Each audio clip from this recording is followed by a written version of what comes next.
ಶಿರಾ ತಾಲೂಕಿನ ಹುಲಿಕುಂಟೆ ಹೋಬಳಿಯ ದೊಡ್ಡುಲಿಕುಂಟೆ ಗ್ರಾಮದಲ್ಲಿ ಕರ್ನಾಟಕ ಗ್ರಾಮೀಣ ಬ್ಯಾಂಕ್ನ 40ನೇ ವರ್ಷದ ವಾರ್ಷಿಕೋತ್ಸವ ಕಾರ್ಯಕ್ರಮವನ್ನು ಗುರುವಾರ ಸಿಹಿ ಹಂಚಿ ಕೇಕ್ ಕತ್ತರಿಸುವ ಮೂಲಕ ಆಚರಿಸಲಾಯಿತು. ಕರ್ನಾಟಕ ಗ್ರಾಮೀಣ ಬ್ಯಾಂಕ್ ವ್ಯವಸ್ಥಾಪಕ ಪವನ್ ಕುಮಾರ್ ಮಾತನಾಡಿ, ನಮ್ಮ ಬ್ಯಾಂಕಿನ ವ್ಯವಹಾರದಲ್ಲಿ 34 ಕೋಟಿ ವ್ಯವಹಾರವಿದ್ದು, ಇದರಲ್ಲಿ 9 ಕೋಟಿ ಕೊಟ್ಟಿರುವ ಸಾಲ ನಮ್ಮ ಬ್ಯಾಂಕ್ ಒಂದರಲ್ಲಿ ಸುಸ್ತುತಿಯಾಗಿದೆ. ತಾವುಗಳು ಬ್ಯಾಂಕ್ ವ್ಯವಹಾರದಲ್ಲಿ ಹೇಗೆ ನಡೆದುಕೊಳ್ಳಬೇಕೆಂಬುದನ್ನು ಬ್ಯಾಂಕ್ ಗ್ರಾಹಕರು ತಿಳಿಯಬೇಕಿದೆ ಎಂದರು.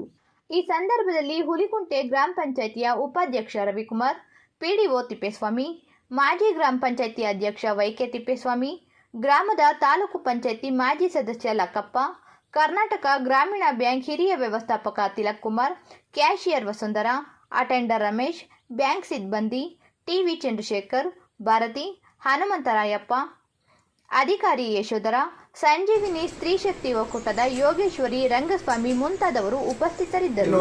ಕೇಳ್ಕೊಳ್ಳೋದಿಷ್ಟೇ, ಯಾಕಂದ್ರೆ ನಾವೆಲ್ಲರೂ ಇಲ್ಲಿ ರೈತ ವರ್ಗದವರು, ನಾವೇನು ಅಫ್ಸಿಯಲ್ಗಳು ಬಹಳ ಕಡಿಮೆ ನಮ್ಮ ಭಾಗದಲ್ಲಿ. ನಮ್ಗೆ ಈ ರೈತರಿಗೆ ಯಾವ್ಯಾವ ರೀತಿ ಇನ್ಸೂರೆನ್ಸ್ಗಳು ಬರ್ತವೆ, ಆಮೇಲೆ ಯಾವ್ಯಾವ ರೀತಿ ನಮ್ಗೆ ಈಗ ಸತ್ತಂತ ಟೈಮಲ್ಲಿ ಅಥವಾ ಆಕ್ಸಿಡೆಂಟ್ ಆದಂತ ಟೈಮಲ್ಲಿ ಈ ಖಾತೆದಾರಗಳಿಗೆ ಅನುಕೂಲ ಆಗುತ್ತೆ ಅಂತ ಒಂದನ್ನ ದಯವಿಟ್ಟು ಬೋರ್ಡಲ್ಲಿ ಮೆನ್ಷನ್ ಮಾಡಿದ್ರೆ ಯಾರೋ ಒಬ್ರು ಬಂದಾಗ ಅದನ್ನ ನೋಡ್ಕೊಂಡು ಇನ್ನೊಬ್ರಿಗೆ ಆದ ಸಮೇತ ನಾವು ಅವ್ರಿಗೆ ಈ ವಿಚಾರವನ್ನು ಹೇಳ್ತೀವಿ. ನೋಡಪ್ಪ, ಒಂದು ಇನ್ಸೂರೆನ್ಸ್ ಇವತ್ತೇ ಎಷ್ಟು ಪೋಸ್ಟ್ ಆಫೀಸ್ ಅಲ್ಲಿ ಮಾಡಿದ್ದಾರೆ, ಕೆಲವು ಬ್ಯಾಂಕ್ಗಳಲ್ಲೂ ಸಮೇತ ಅದನ್ನೆಲ್ಲ ಹಾಕಿದ್ದಾರೆ. ಹಂಗೆ ನಮ್ಮ ಬ್ಯಾಂಕಲ್ಲೂ ಸಮೇತ ಒಂದು ಸ್ವಲ್ಪ ಅಳವಡಿಸಿ ಅದು ಬಹಳಷ್ಟು ಜನಕ್ಕೆ ರೈತರಿಗೆ ಅನುಕೂಲ ಆಗುತ್ತೆ. ಈಗ ಬ್ಯಾಂಕ್ ಹೆಂಗ್ ನಡೀತಾ ಇದೆ ಅಂದ್ರೆ ಬಹಳ ಚೆನ್ನಾಗಿ ನಡೀತದೆ. ಇತ್ತೀಚೆಗೆ ನಾವು ಸ್ವಲ್ಪ ಇಲ್ಲಿ ಬ್ಯಾಂಕ್ ಹೋಗ್ತಾ ಬರ್ತೇವೆ, ಎಷ್ಟೋ ಜನ ಸುಸ್ತಿದಾರಗಳನ್ನ ಕರೆದು ನೀವು ಅದು ಇಷ್ಟು ಕಟ್ಟಪ್ಪ ಇದನ್ನ ಕ್ಲಿಯರ್ ಮಾಡ್ಕೊಂಡು ಹೋಗ್ಬಿಡು, ಸುಮ್ಮನೆ ಇದೆ ಬೆಳ್ಕೊಂಡು ಹೋಗ್ತೈತೆ ಅಂತ ಹೇಳ್ಬಿಟ್ಟು ಮ್ಯಾನೇಜರ್ಗಳು ಬಹಳಷ್ಟು, ಹಿಂದಿನ ಮ್ಯಾನೇಜರ್ ಇರ್ಬೋದು, ಅತ್ಯಂತ ಹಿಂದಿನ ಮ್ಯಾನೇಜರ್ಗಳು ಇರ್ಬೋದು, ಬಹಳಷ್ಟು ಶ್ರಮ ವಹಿಸಿದ್ದಾರೆ ಈ ಭಾಗದಲ್ಲಿ.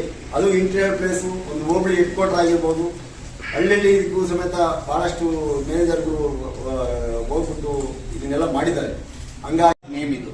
ಸೊ ಗ್ಯಾರಂಟಿಡ್ ಅಶ್ಯೂರ್ಡ್ ಇನ್ಕಮ್ ಹೇಗೆ ವರ್ಕ್ ಆಗುತ್ತೆ ಅಂದ್ರೆ, ಫಾರ್ ಎಕ್ಸಾಂಪಲ್ ಇದನ್ನ 18 ವರ್ಷದಿಂದ 60 ವರ್ಷದವರೆಗೂ ತಗೊಳ್ಳೋರು ಚಾನ್ಸಸ್ ಇರುತ್ತೆ. ಎಷ್ಟು? ಸೊ ಎಕ್ಸಾಂಪಲ್ ಬಂದ್ರೆ 50,000 ಇರುತ್ತೆ ಅನ್ಕೊಳ್ಳಿ. ಫಾರ್ ಎಕ್ಸಾಂಪಲ್ ನೀವು ಒಂದು 50,000 ಕಟ್ಟಕ್ಕೆ ರೆಡಿ ಇದ್ದೀರಾ ವರ್ಷಕ್ಕೆ ಒಂದು 50,000 ಅಂದ್ರೆ 7 ವರ್ಷ ಕಟ್ಟೋಂಥದ್ದು ಇರುತ್ತೆ. 7 ವರ್ಷ ಕಟ್ಟಿದ್ರೆ ನಿಮ್ಗೆ 8ನೇ ವರ್ಷದಿಂದನೇ ನಿಮ್ಗೆ ಏನ್ ಅಮೌಂಟ್ ಕಟ್ಟಿರ್ತೀರಾ, 50,000 7 ವರ್ಷ ಕಟ್ಟಿದ್ರಿ, 8ನೇ ವರ್ಷದಿಂದ ನಿಮ್ಗೆ 25,000 ಆ ಕಡೆ 30 ವರ್ಷ ಬರೋಂಥದ್ದು ಇರುತ್ತೆ. ಸೊ ಇದು ಫುಲ್ಲಿ ಗ್ಯಾರಂಟೆಡ್ ಅಮೌಂಟ್ ಆಗಿರುತ್ತೆ.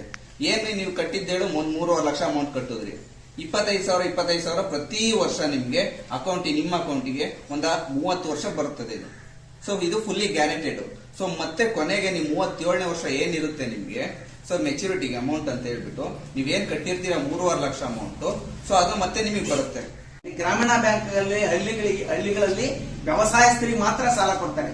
ಇವ್ರು ಯಾವ್ದು ಮನೆ ಕಟ್ಟಕ್ಕಾಗ್ಲಿ, ಕಾರ್ ತಗೊಂಬಕ್ಕಾಗ್ಲಿ, ದೊಡ್ಡ ಇದಕ್ಕೆ ಯಾವ್ದಕ್ಕೂ ಸಾಲ ಕೊಡಲ್ಲ. ಆದ್ರಿಂದ ಇಲ್ಲಿ ಕೊಡೋದೇ ವ್ಯವಸಾಯಸ್ಥರಿಗೆ ಸಾಲನ. ಆದಷ್ಟು ವ್ಯವಸಾಯಸ್ಥರು ಕರೆಕ್ಟ್ ಆಗಿ ಟೈಮಿಂಗ್ ಸರಿಯಾಗಿ ರಿನ್ಯೂವಲ್ ಮಾಡ್ತಾ ಬಂದ್ರೆ ಕೇವಲ 3% ಬಡ್ಡಿ ಬೀಳುತ್ತೆ. ನೀವ್ ಹಂಗೆ ಬಿಡು ನಂದು ಮನ್ನಾ ಆಗುತ್ತೆ ಅನ್ನೋ ತಗೊಂಡು ಸುಮ್ಮನೆ ಆಗ್ಬಿಡೋಣ ಅನ್ಕೊಂಡ್ ಬಿಡ್ತೀರಾ, ಅದು 14% ಬಡ್ಡಿ ಬೀಳುತ್ತೆ, ಕಟ್ಟಕ್ಕೂ ಆಗಲ್ಲ, ಏನು ಆಗಲ್ಲ. ಹಂಗ್ ಮಾಡ್ಕೋಬೇಡ್ರಿ. ಈಗ ಆಗಿರೋವ್ ಏನ್ ಮಾಡ್ಬೇಕು ಅಂದ್ರೆ OTS ಸ್ಕೀಮ್ ಅಲ್ಲಿ 1 ಟೈಮ್ ಸೆಟ್ಲ್ಮೆಂಟ್, ಅಸಲಿನ ಜೊತೆಗೆ ಬಡ್ಡಿನೂ ಸ್ವಲ್ಪ ಕಟ್ಟಬೇಕಾಗುತ್ತೆ. ಕಟ್ಟಿದ್ರೆ ಬಹಳಷ್ಟು ಜನಕ್ಕೆ ಸಾಲನ ಕ್ಲೋಸ್ ಮಾಡ್ತಾರೆ. ಹಾಗೆ ನಿಮ್ ಸಹಕಾರ ನಮಗ್ ಮುಖ್ಯ. ನೀವು ಹೇಗ್ ಸಹಕಾರದಿಂದ ನಮ್ಮ ಜೊತೆ ಇರ್ತೀರಾ ಅದ್ರ ಮೇಲೆ ನಾವು ಕೆಲಸ ಮಾಡೋದಕ್ಕೆ ಸಾಧ್ಯ. ಈಗ ನೀವು ಹೇಳಿದ್ರಿ ಬ್ಯಾಂಕ್ ಅಲ್ಲಿ ಸುಮಾರು ಸಾಲ ಸುಸ್ತಿ ಆಗ್ತಿದೆ ಅಂತ. ಈಗ ನೋಡಿ, ಇದು ಯಾಕೆ ಅವಕಾಶ ಮಾಡಿದೀವಿ ಅಂತ ಅಂದ್ರೆ, ನಮ್ಮ ಬ್ಯಾಂಕಿನ ವ್ಯವಹಾರದ ಮೊತ್ತ 34 ಕೋಟಿ ಇದೆ. ಈ ಬ್ಯಾಂಕಿನ ಬಿಸ್ನೆಸ್ ಅಲ್ಲಿ 34 ಕೋಟಿ ನಂತರ ಈಗ ಡಿಸೆಂಬರ್ ಕ್ವಾರ್ಟರ್ಗೆ 9 ಕೋಟಿ ಸಾಲ ಸುಸ್ತಿ ಆಗ್ತಿದೆ ನಮ್ಮ ಬ್ಯಾಂಕ್. ಇದೊಂದೇ ಬ್ರಾಂಚ್ ಅಲ್ಲಿ 9 ಕೋಟಿ ಬಿಸ್ನೆಸ್ ಸುಸ್ತಿ ಆಗ್ತಾ ಇದೆ.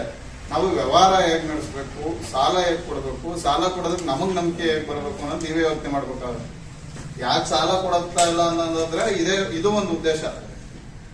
ಈ 9 ಕೋಟಿ ಸಾಲ ನಾವು ಎಲ್ಲಿಂದ ವಸೂಲಿ ಮಾಡೋದು, ಅದು ಒಂದು ಮುಖ್ಯ ಉದ್ದೇಶ ಆಗ್ತದೆ. ದಯವಿಟ್ಟು ಅಂತರ ಸಾಲ ಯಾರು ಕಟ್ಟಿಲ್ಲ ಆ ತರದವ್ರಿಗೆ ಅನುಕೂಲ ಮಾಡ್ಕೊಡ್ತೀವಿ. ನಾವೇನು ನಿಮ್ಗೆ ನಮ್ಗೇನ್ ಜಾಸ್ತಿ ಕಟ್ಟಿ ಅಂತ ಕೇಳಲ್ಲ.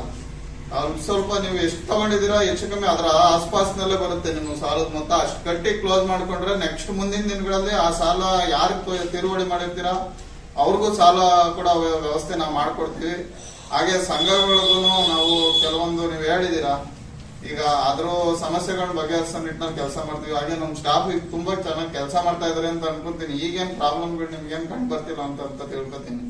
ಅಕಸ್ಮಾತ್ ಹಂಗೂ ನಮ್ಮ ಸ್ಟಾಫ್ ಕಡೆಯಿಂದ ಏನಾದ್ರು ತೊಂದರೆ ಬಂದ್ರೆ ನಾನು ಗಮನಿಸ್ತೀನಿ, ನಾನು ಹೇಳಿ ಬಗೆಹರಿಸಿ ಕೊಡ್ತೀನಿ.